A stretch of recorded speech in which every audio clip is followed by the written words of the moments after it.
Welcome to episode 40 of the First Person Podcast with me, Giuseppe Femia, the FPS Podcast Producer, Sabrina Sgandurra, our Editor-in-Chief / Book Reviews Editor, Lia Black, our Co-Managing Editor / Commentaries Editor, and Patrick Dolan, our other Co-Managing Editor / Essays Editor. Architecture has an unspoken influence over how we navigate and interpret the games we play, so we are going to talk about it. Today, we are going to be taking a look at how the world of our favorite games has been constructed and how gaming architecture influences the game world, theming, and plot progression. If we all just want to introduce ourselves again.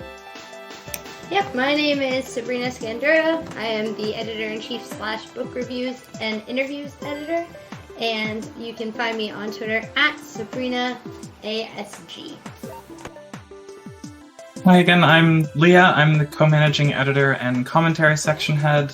I am on Twitter at Lillian_A_Black. You're welcome to @ me. I can't guarantee I'll see it soon, but I will do my best. Hey, I'm Patrick Dolan, co-managing editor and essays editor, and I'm on Twitter at PatRDolan. And I'm Giuseppe Femia. I already said who I was. You can find me on Twitter at _foolsbait. Now that we're all introduced, we can just jump into it. So, what have you guys been playing recently? This is gonna sound really ridiculous, but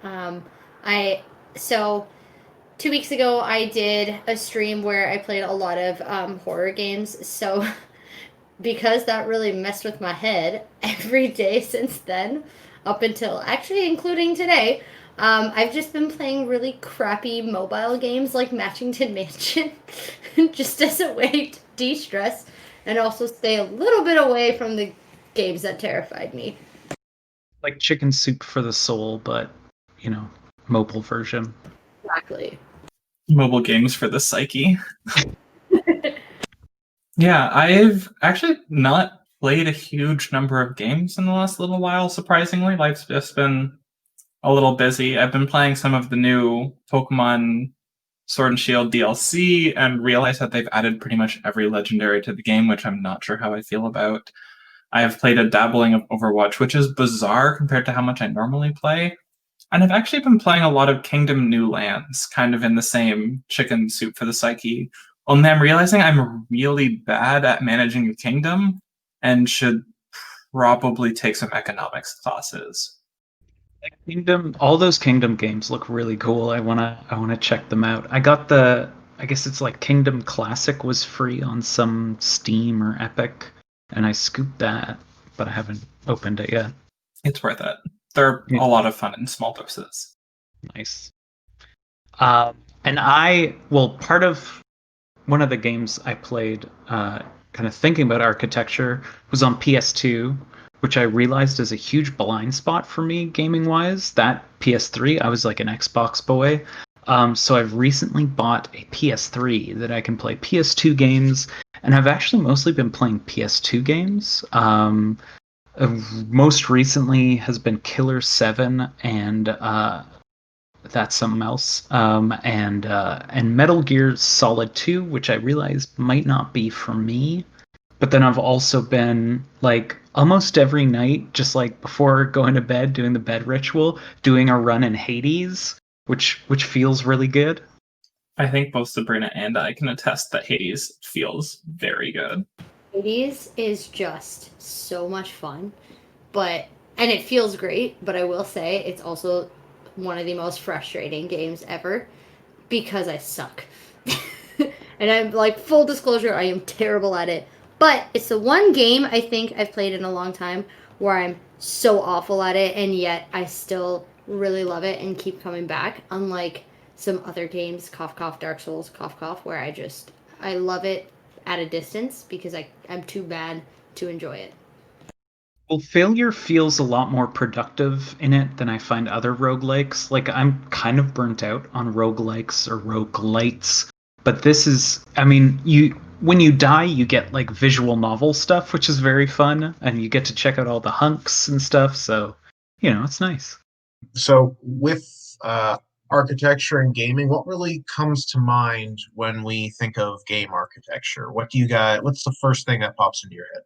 So I think of two things. One is the literal, like world building design type of thing. So, like, this is gonna sound weird, but I think of in Assassin's Creed Brotherhood, like the physical architecture of the buildings that you get to climb on. Or I think of like the design of the environment as a whole and how the game mechanics work with it. So the actual like build of the game.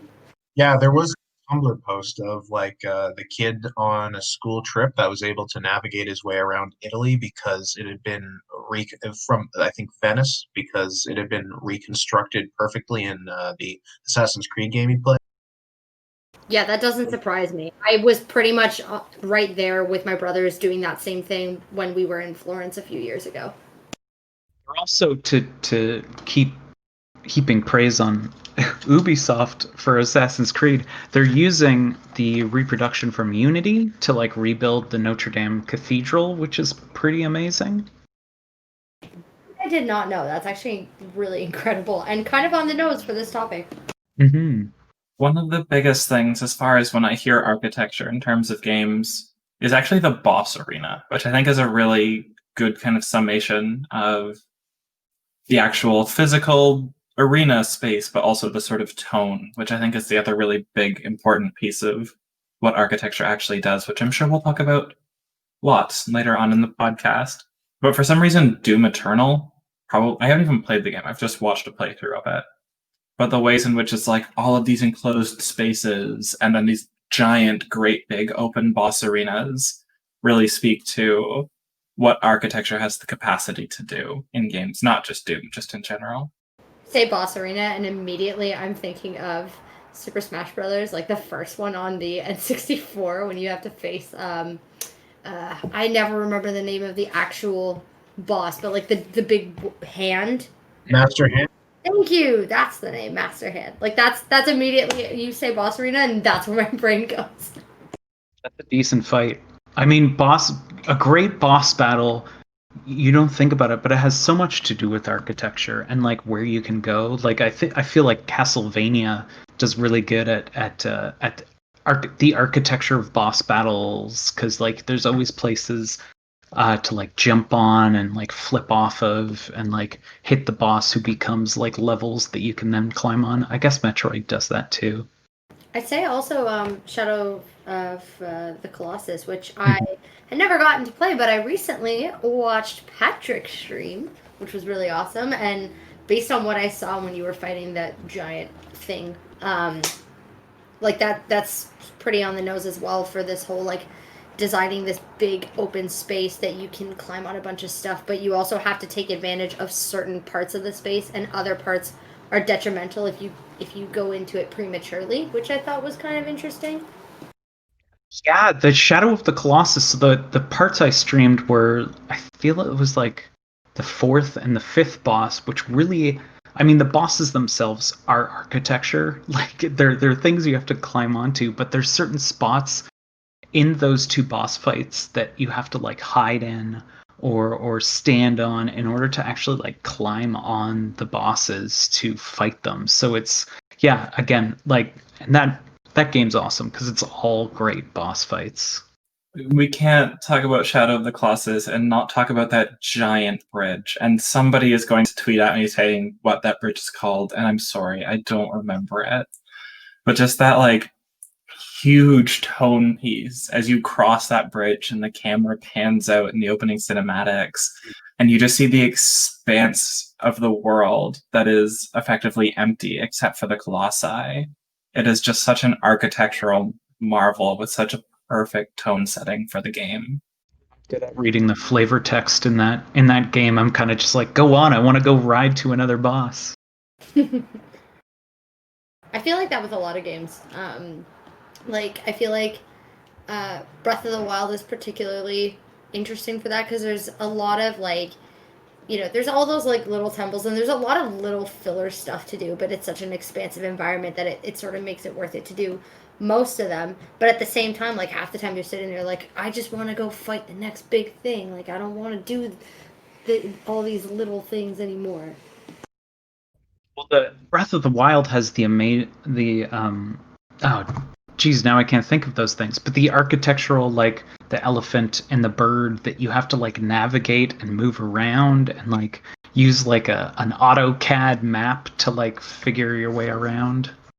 Are those the Guardians? Is that one? Guardians, Yes. yeah. Took me a minute. Shame on me. I should have known that. Yeah, but those I think when Breath of the Wild came up as like an architecture game, those were the first things I thought of because and also if we go back to boss fights, Breath of the Wild has some amazing boss fights. Yeah, going on to our next question. What are some of the most creative architectural design choices, either for their aesthetic value or functional value, that you've seen being used in games and has influenced your gameplay? I think, and this is going to sound super cliche probably, but Horizon Zero Dawn for me had such creative design because basically it's supposed to be like after the post-apocalypse, so like post-apocalyptic, if that makes sense. And like they sort of had to take stuff from like our present day and shove it underground and make ruins that are sort of like ancient ruins but are more like basically we as the player would recognize it. So it had a really functional aspect to it because you're learning a lot about the world before, and it ties into the story, but at the same time you're also like you're just sort of taken aback because you have this like beautiful environmental space, and then you also have these like metal structures both underground and also the giant animals and whatnot that you have to fight. Yeah, I love Horizon Zero Dawn for that, where you have those moments that are almost like when you're in the underground kind of ancient tech, which is like future tech to present day, but you have those kind of walking simulatory like investigation areas where you can really like take in the material, but then you also have to like jump on it and ride it. But then when you're outside in the open, there's also big structures, and again you have the those big, I keep so bad at knowing the names for things, but those big disc head guys that you again have to like climb on ruins to jump up onto. What are those things called? Somebody at us and remind us. I'm just gonna call them walkers. They're just AT-ATs from Star Wars. No, not quite. Please don't at me that.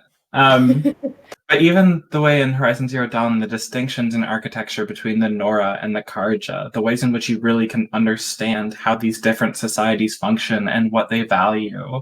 Even the Shadow Karja, where they have this sort of arena set up, a coliseum almost, where the Sun Karja, that's not technically what they are, but effectively that's what they are, where they have these big open cities with these sort of bazaar-like markets, compared to the Nora, which are very sort of family-oriented, thinking the way that they worship the All-Mother. And it's very much more an indigenous way of being compared to the other societies, even the Banuk, if you think of the Frozen Wilds expansion. Same with the, I think it's the Oseram is what you're thinking of earlier. You were trying to remember the other one. Like that is very, very different too. And you're right, I didn't even think about that, but like just the landscape and design differences, like when you move to the different areas and then like their various towns and the way their cities are designed. Like it's all very functional because half the time like your side quests especially have to make use of the different types of architecture in those different areas, but at the same time it's just aesthetically like it ties in well with sort of the story, and it's just absolutely beautiful if you ask me. Or my favorite piece of architecture or my architectural design, sorry Sabrina in advance, would be Dark Souls. And I can talk about how like 90% of the buildings in Dark Souls 3 were inspired by the Byzantine architecture design that they had in that time period. But mostly for the first Dark Souls, it's just how you navigate the world. Like everything is built up and down. It's not built in large horizontal scapes. There are huge elevators that. So what were you? I'm curious to know about this Byzantine bit. I'm not familiar with that kind of architecture, but how is it like, Byzantine architecture? So basically, the way that they designed the chapels in Dark Souls 3, as well as a lot of the castle, was based on other architectural structures that they had in the Byzantine Empire. And one of the parts where the optional part that you have, where you can go to the dragon chapel, is essentially just not a one-for-one recreation, but like the way that the outside of the tower is designed, it very much looks like a Byzantine creation, and from that you can kind of infer bits of the story for it. But I'm more or less interested in the Dark Souls 1 architectural design choices, because it's not built like horizontally and like a land that you have to traverse. It's built up and down, where you have to climb to the heavens to fight, um, to go into the world of the gods, or you have to delve deep into the ground to go fight demons or monsters from the abyss. But in both cases, there are these elevators that can take you up and down, and they save a lot on space with this. So they can pack a huge, extensive world into a very little amount of space, just by kind of stacking it on top of each other, each of these very distinct worlds. The thing I find, and I haven't played Dark Souls immensely, but one thing I find that kind of is frustrating, but also amazing about Dark Souls is you're right in that there's no like horizontal, nothing necessarily tells you where to go.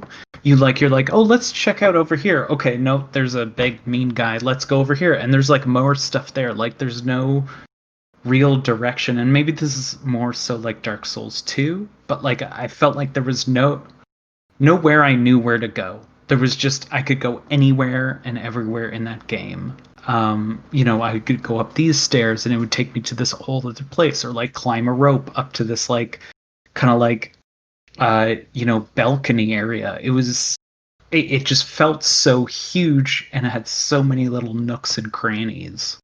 And that's where I think like Dark Souls 3 and Bloodborne kind of fell apart, because it didn't have that sort of like jam-packed space. It was more extensive, but like the way that you went about the world is that you had to unlock different areas by beating different bosses, whereas in the original Dark Souls, you can move a very long way without encountering your first boss. Thank you, Master Key. But at the same time, it kind of gave you a bit more, ooh, we're going to go exploring, as opposed to, oh, well, we have to grind again to beat this guy.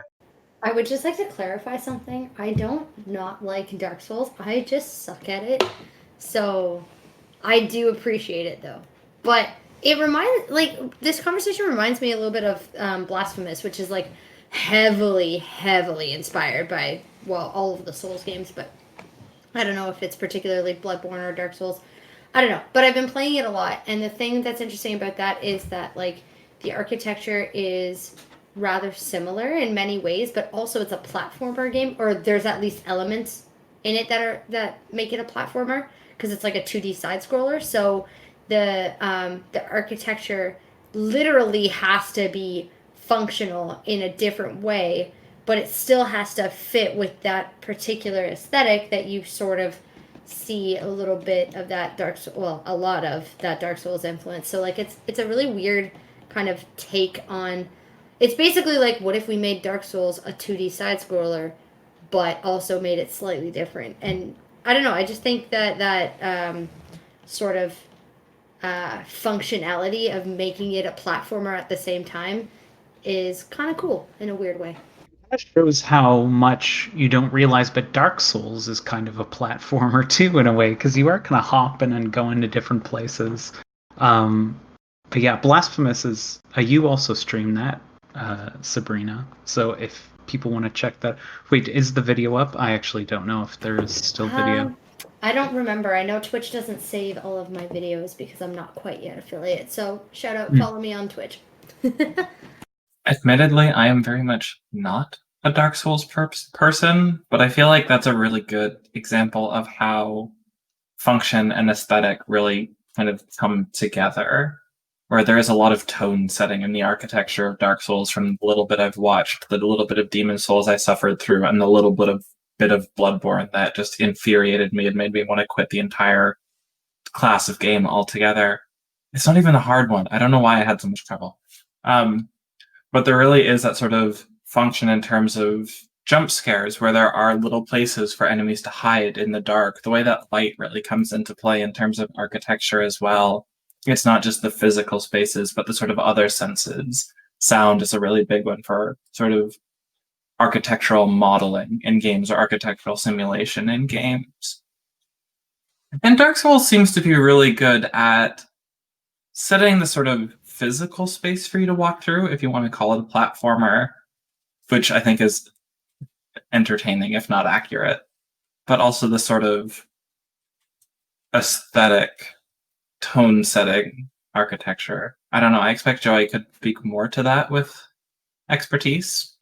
Well, with the architecture in the game, there is a lot to do with kind of like it kind of shows a medieval, kind of a corrupt medieval church, more or less, in some sections of the game. So there are these giant churches that are put up and built just for the sake of like kind of looking decrepit and used in an age that was long forgotten. Or there's this section that's called New and Orlando, where you can go into this sunken city, and it's essentially these buildings people could have lived in at one point, but all of Dark Souls screams this used to be a thing that people could go to safely, and now it's just a post-apocalyptic world of what it once could have been. Everyone's always sad in it. That's like Blasphemous too. Everybody is just like the entire thing is so in your face about like sin and sadness, and like I get that that's the entire point, but man, I was playing it and I was just like, ugh, I now feel so depressed. I need to go take a depression nap after that one. Well, depressed, and you were scared and frustrated too. Oh my gosh, yeah. Well, the architecture of that game was incredibly frustrating because I suck at platformers. But I did it. It was fine.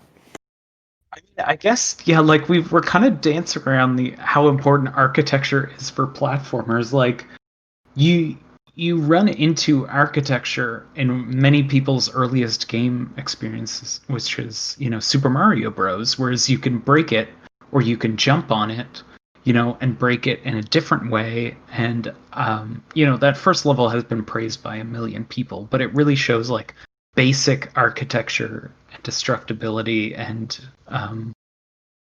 I have nothing super deep to say about that, but I didn't think enough about 2D platformers when we were thinking about architecture. It's only now that I'm like, oh yeah, Castlevania, like Symphony of the Night, you're in this castle, or the successor, what's it called? Bloodstained, where it's like all about the castle and how it moves and changes, and like every bit has a different character to it. And even in Symphony of the Night, it turns upside down, and you have to learn this whole new way to get around it. Even Mario Maker is insane.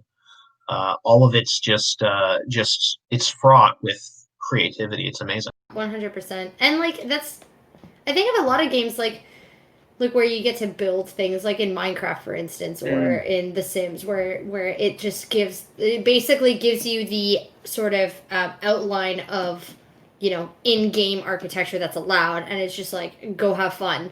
And the kinds of things you see people come up with, it kind of makes me envious, but also I wonder if developers end up getting influenced by that for like later games that they make, and do they base their physical architecture on that as well? I feel like The Sims is the perfect example of that, where they're just like, how can we make something to provide to the people? And they kind of learn and develop, understand what the people want, and actually incorporate those building elements into future patches or future DLCs for the game. We're not going to get into monetization in this, but that sort of capacity of player stability, even Minecraft in that way, but that's less developer focused. The way that there is that sort of feedback loop is really interesting. Sims, I know Sims 1, when that came out, had so many mods that you could buy different houses people made and like put them in your neighborhood, which was amazing. That's still a thing for like literally every installment, Sims 1, Sims 2, Sims 3, Sims 4. There's an entire like because I play way too much of The Sims, there's an entire website called Mod The Sims, and it's one of a billion websites like that where people post their mods, both like to break the game mechanics, if we want to look at architecture as like the physical build and coding of the game, to break that and make it better or worse depending on what you want as a player, as well as like physical like in-game architecture like buildings and a bunch of other stuff. So it's kind of a really interesting community with The Sims because there seems to be a lot more freedom in that than maybe a few other sandbox games or simulation games, I should say, to sort of put make the player the architect, which is kind of an interesting concept. I know for one of my favorite sort of connections of aesthetic function, it's less making the player the architect, but really making the player kind of forcefully interact with the architecture. Even I'm thinking of the raids in Destiny 1 and 2, Destiny 1 specifically, because I'm more familiar with them. I'm sure WoW is the same for any WoW listeners out there, but feel free to correct me. But thinking about the King's Fall raid in Destiny 1, where it starts off that there are certain places where you have to go, certain pedestals, and pick up these orbs and bring them back. And you move on to this next section where there are these plates that you have to stand on, these sorts of pillars, the way that if your team isn't standing on them, they start to aggressively go red, the way that it is very tonal in the sense of the enemy type, which are known as the Hive, is sort of pseudo undead. There's sort of chitin towers and chitin pillars and stuff around. It is very tonally accurate, but the way these pillars light up when you're not doing what you're supposed to do, whether you've done the raid before or not, it's pretty evident that, we should maybe have somebody over there. That the architecture that they've put into the game is so blatantly interactable and necessitates interaction with it. It sort of guides the flow of the game as much as sets the tone as well as the physical guidelines. It's the sort of, if you have 3 entrances to a maze, theoretically a player could equally go into any one of the 3 of them. The flow isn't affected, but the physical space of where they're able to go is. But if you put a red X over 2 of them and a green checkmark over 1, I'm willing to bet most players will go through that green checkmark tunnel or that green checkmark entrance, where you have, through minor changes architecturally, significantly impacted the flow in addition to the positioning. Well, there is a lot of that in the troll levels that Mario Maker has, where they will constantly subvert your expectations and make it as cryptic as possible for you to get through based off of things that they will know that people will do. And like it could be as simple as like, hey, go down this pipe where it's been a pipe and it ends with you just dying. I think the sadists who make those levels are just aiming for the highest kill count. Yeah, that's the whole thing with Mario Maker and like Mario mods, is those levels that are just like trying to mess you up. Which is, like a very anti-game architecture. Like you think game architecture and you think like, how can I facilitate gameplay and players moving through the levels? Whereas I think it's called Kaizu. The masochistic or Kaizu Mario levels are the complete opposite. Like, how can I hinder their way of getting through? How can I make it the hardest possible that they can?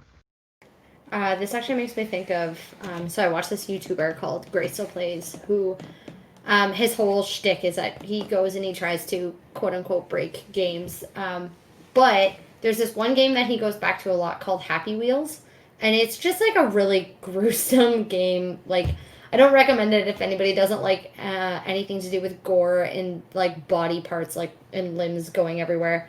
But the way that like often when he goes, a lot of people in that Happy Wheels community will design levels and like call him out in the level and say like Greystone plays like, because they'll design it in a way that tries to make it impossible for him to complete.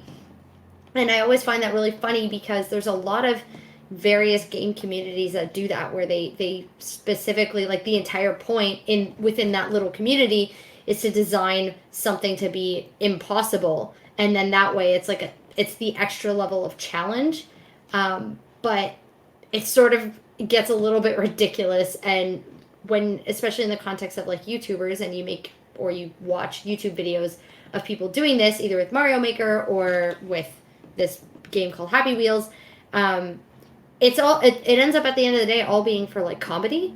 And then I almost kind of be like, well, then what is, like, I get the point is to laugh at the end of the day, but like that kind of seems like a big waste of time and effort for you to take something that was meant to be fun and functional and make it impossible and do the exact opposite. It brings joy to people on both ends, players and makers. Weirdos. I'm not saying they're not weirdos. Yeah, it's like people who play Dark Souls. You want to freaking, just get beat on by a bunch of people and then finally make it out. I feel like this is like roast Joey hour.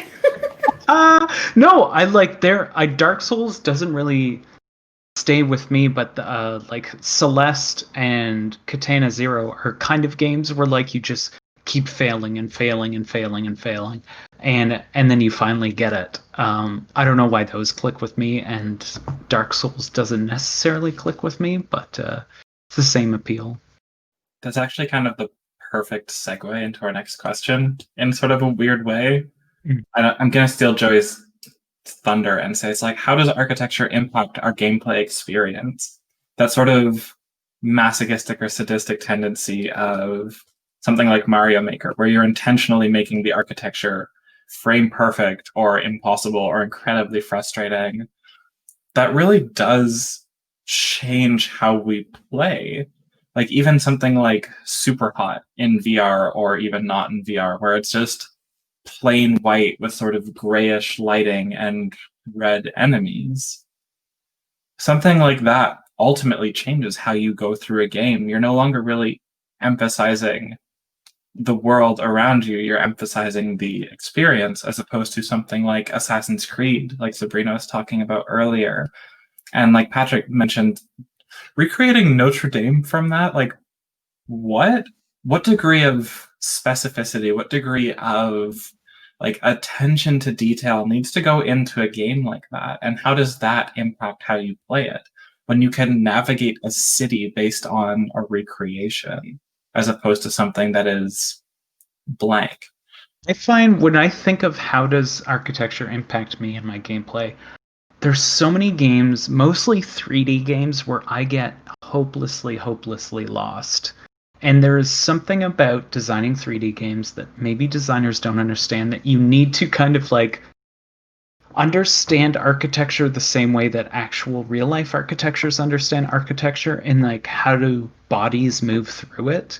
And this, I guess, kind of seeps into the last question, but I think one of the best pieces of architecture in a game I've played is control. And I mean, we kind of have, I don't know, it's a cliche architecture game because the brutalist design is just so striking. But that, especially like when you're thinking of the offices and the science areas, and just the way it kind of plays with architecture near the end, that I don't want to get too much into, but like the kind of main areas are so much like, it was like they took like, some kind of office designer and said like, design us up an office and make it so that bodies can move through there well.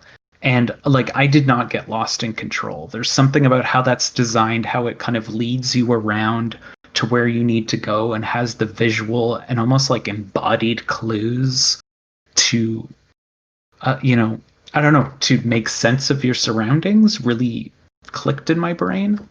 I wasn't nearly so lucky. I got lost in Control a lot. Huh. Mind you, I also spent a lot of time in... Oh my goodness, I don't remember what it was. Oh my goodness. The sort of maze section where the walls change as you walk through. Well, yeah, that's super intense, yeah. But not even during the mission. There's a mission that takes you through there. I just was interested and went over there earlier. And the ways in which it takes, I think, 3 routes through before it cycles back through them. And the way that it is predictable, but also unpredictable at first. And Control seemed to be like that a lot for me. I know when you first enter the building, there's a pathway where you're supposed to go, and I was just like, I wonder, and I turned around. And if you turn around, it's not the same path going back, because the design is it locks you in the building from the very beginning. That's cool. I didn't even think about that. I kind of just moved through and like let the game take me. That's the best way to do it, though. Maybe that's the difference between feeling your way through a game and thinking your way through a game. I don't know. Coming from game studies, I am like hyper conscious of the fact that I think my way through most games now. It's really hard for me not to anymore. And Control is definitely one of those. I actually picked it up for an assignment for one of my classes and was really looking at cybernetics, so it's kind of like tangential at best. But I was already looking at it from that critical lens, the way that when you cleanse certain points, the architecture changes around you. And what sort of tone does that make? That sort of joyous reclaiming of space? Or is it more of a like, what is going on here? What is this surrealist building that I'm a part of? It's such a perfect game to explain architecture and understand architecture, as cliche as it may be. Some of the best parts of architecture that I've experienced and that have impacted my gaming is the concept of less is more. The more like common or how should I say familiar you are with a specific layout or a specific setting, kind of makes it so that whatever does change is or whatever is like the fixation within the thing, that much more, it puts that much more emphasis on it. And one of the best, probably the best example that I could come up with is Spooky's House of Jump Scares. And I don't know if anyone else has played this, but it's one of these games where you just kind of walk through the same basic layouts of rooms 1,000 times. The only real thing that changes is the monster that's chasing you, and that makes it friggin' incredible, because then every fiber in your body is fixated on the monster, because you can get through the rooms no problem. It's just doing it before you die is the challenge there. And because you don't know when it's going to come, or you don't know when there's going to be a new monster that comes into play, it fills you with kind of like this sense of hopeless dread that the only thing you can do is escape through the exact same 1,000 rooms that you've been walking through this entire time. Sabrina, did you play that game on stream? Was it Spooky's House of Jump Scares? I did, actually. I forgot that I played that. That was a really, really fun game, but it was...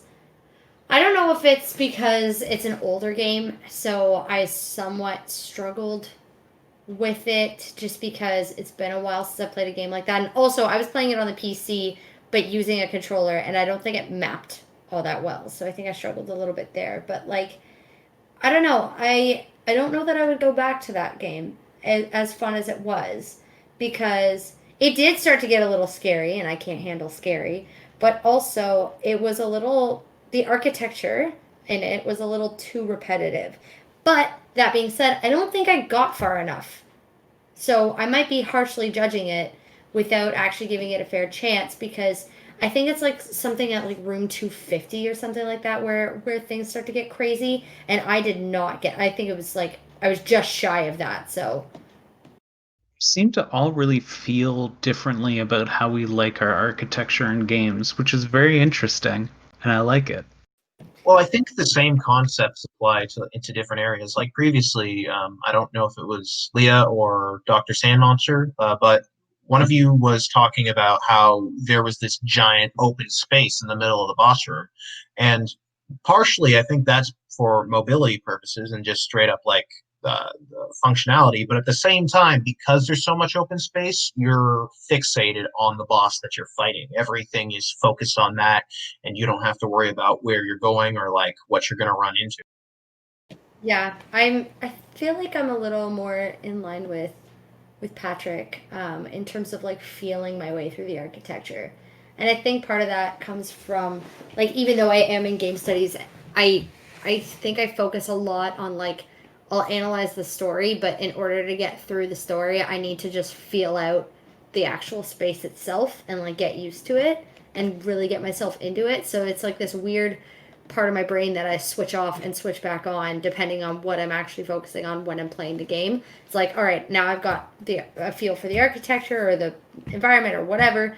I can turn on the part of my brain that's like super critical and analytical and thinking, for lack of a better term. Whereas like if I'm just trying to take in the environment and the space and figure out how to beat the boss, I'm gonna feel it out a lot more. So I'm a weird like in between, I think. Yeah, the thinking feeling is a really interesting way to consider it. And I know my partner would be thrilled to hear me talk about Overwatch, so I'm going to, for their sake as much as my own. But I find myself, as I'm still kind of learning and trying to be a better player, I think about positioning a lot as a sort of competitive 6v6 point of control type game. That's a terrible description of it. But the ways in which certain maps provide you with certain opportunities. There's high ground if you're a sniper that you can access. There are walls and windows that you can see through, but not interact with or shoot through in a way, so you can kind of predict things. I know, probably inarguably, I don't know if I've ever met another player who likes the map. There's a map called Paris, where there is literally one way in and one way out from the team attacking spawn. There is no positional advantage you can get. There is nothing you can do except for hold up a shield and hope it doesn't break before you get through the hole. And it is one of the most infuriating things to do if they have certain compositions on the enemy team that are just built around blowing up shields and destroying you because you can't get around it. So in that way, as much as the map is beautiful, and I'll give it to Blizzard, all of their maps are incredibly detailed and very pretty to look at. But in actually playing the game, some maps, I was going to say Hanamura, but Hanamura is equally frustrating. Something like Horizon, even, I don't like that map, Eichenwalde, where there are various ways in and through. All of a sudden, when you take those alternate paths out and you're forced in one way, it's not nearly as fun. I feel like opportunity, both in Overwatch, in Breath of the Wild, in Dark Souls, having the option to do something beyond just be forced on a path is so much more engaging, so much more interesting. And as much as Blasphemous maybe provides some opportunity, sometimes it's not always a positive side. No, that's totally fair.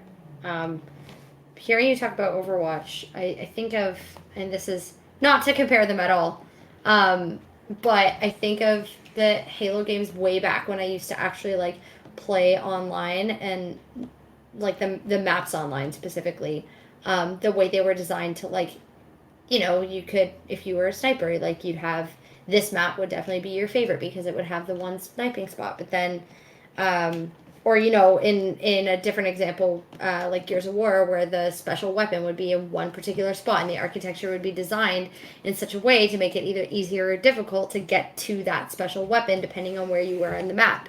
And, like, I always forget about online multiplayer games when it comes to architecture because, A, I don't play them as much, and B, I'm so focused on, like, especially in a shooter game like Halo or Gears of War or Call of Duty, I'm so focused on, like, it doesn't matter where I am, I just need to shoot the first enemy that I see, that I forget that the architecture is designed very intelligently so that, you know, if I am somebody who's better at sniping, I'm going to want to play on this kind of map, or I'm going to prefer this type of architecture, versus if you are, in fact, like how I am in actuality, which is a spray and pray type of player, then I'm not necessarily going to enjoy this type of architecture, but instead I'm going to prefer the kind that's like a more open space that I can run and just shoot things. No, you're making a lot of sense, because it is designed in such a way, especially online games like competitive Halo, Call of Duty, Destiny, Overwatch to a degree as well. It's designed to give you opportunity, but very much funnel you towards each other. Yes, Whereas exactly.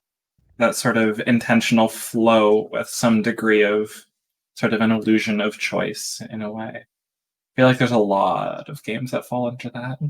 You know, for game studies majors, we kind of talk about the lack of agency in video games a lot more than the autonomy. Autonomy is an illusion, especially in games. There's like the way games are coded, sort of gaming architecture, if you will, is done in such a way that you almost have to have a limited set of options. So while given some degree of agency, you can never have full agency as a player. But I might be pessimistic about that. Unless it's a sandbox. Actually, no, even in sandbox games, I would agree with you that there is still limitations because it's physically impossible to code for literally every possibility. Yeah, I feel like it's just like an understood thing where we're like, okay, you know what? Agency is limited. Let's move on. Like the whole narratology, ludology debate. It's like, we don't actually have agency. Who cares if you like narrative or gameplay better? Let's move on. Let's talk about other stuff, like architecture. I feel like we're all very tired of talking about architecture. Yeah, we can make this a shorter episode if you want. Yeah, why don't we could wrap up and then do our shout out kind of things? Works for me. For those of you who are listening to this podcast and don't know what the life of a grad student is like, it is now after 9 o'clock on a Tuesday, and we are all very tired, so this one might be a little bit short. But I am all for us I'm trying to come up with a really bad architecture pun, and I'm failing incredibly. I was going to say put the bow on top of the building, put the roof on, You know what? Your analogies are making me climb the walls. Oof, look at this. We're having a pun off. But yeah, without further ado, if we're all game, why don't we cap this off? I guess I'm talking, so I might as well just give my spiel again. Hi, hello, I've been Lia Black, or Lillian Black. You can find me at Lillian_A_Black on Twitter, or find me through the commentaries email on the First Person Scholar website if you have something you want to submit. And I'm going to perpetually be trying to be better at getting back to you quickly, but I can never make any promises. And with that said, I am Sabrina Sgandurra. I am the editor-in-chief / book reviews and interviews section head. You can find me on Twitter at SabrinaASG. You can also find me streaming on Twitch, either by going to twitch.tv/firstpersonscholar or my personal Twitch channel, twitch.tv/BrainiacBree, Fridays from 4 to 6. And if you have a book review or an interview, or you just want to send something my way, you can check out our website, firstpersonscholar.com, and check out the contribute page. And I am Patrick Dolan, again, co-managing editor, First Person Scholar. I do the essays, so if you have an essay about architecture or anything we want to talk about, please get in touch. I will give you all the notes that you could ever want, but it's out of love. I love shaping essays to be the best they can be. Me and my associate do. Find me at Pat R. Dolan on Twitter. And you'll find me Wednesdays afternoon, 4:30 to 6:30 right now, on Twitch at twitch.tv/Dr. Sandmonster. That's Doctor, that's just DR. Also FPS on Twitch. And my name is Giuseppe Femia, and on top of doing this podcast, I'm also the head writer for a comic, a webcomic that we're going to be putting out December 1st. This comic is based on a D&D adventure that I had with my friends, so be sure to check us out if you're interested in that kind of stuff. It's about gods and magic users and dragons, and all that good stuff. You can find us at Kaihamour, that is Kaihamour. But thank you for coming out and listening to us talk about architecture. You can find us at FPS Weekly or start a conversation using the hashtag First Person Podcast on Twitter. First Person Podcast is produced by Giuseppe Femia with support from the Games Institute at the University of Waterloo.